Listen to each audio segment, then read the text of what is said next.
আমাদের Uluberia fire brigade control রুমে phone যায়, তখন আমরা সঙ্গে সঙ্গে আসি। এসে আমরা দেখি 12 ফুট বাই 20 ফুটের অ্যাপ্রক্স এর মধ্যে একটা স্টোর রুম থাকে। এটা এখানে ওই লোকাল মানে কুরকুরে চিপস এইসব স্টোর করে রাখা হয়, এখান থেকে সব মাল যায়। আমরা এসে দেখছি অলরেডি সব মানে পুড়ে গেছে, অনেকটা কিছু রয়েছে এখনও বাকি। তো এখন ফায়ার আন্ডার কন্ট্রোলে আছে, আমরা কাজ করছি এখনও। কী থেকে আগুন লেগেছে বলে মনে হচ্ছে?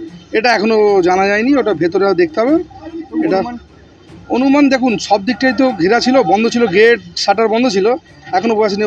ইলেকট্রিক ওয়্যারগুলো সব পুরোটারও গেছে, এখন ইলেকট্রিক থেকেও মেবি হতে পারে, সেটা কনফার্ম এখন বলা যাচ্ছে। আমার নাম মৌসুম হক, লিডার উলুবেড়িয়া ফায়ার সার্ভিস। 7টা নাগাদ হচ্ছে শর্ট সার্কিট করে এই দোকানে আগুন লাগে।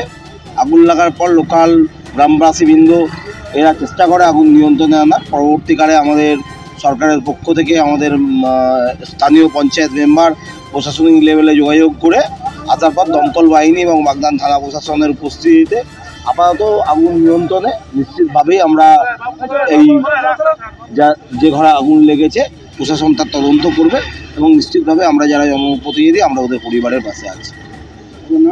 আমার নাম বিশ্বজিৎ মণ্ডল, কর্মাধ্যক্ষ বাগদান 2 নম্বর পঞ্চায়েত সমিতি।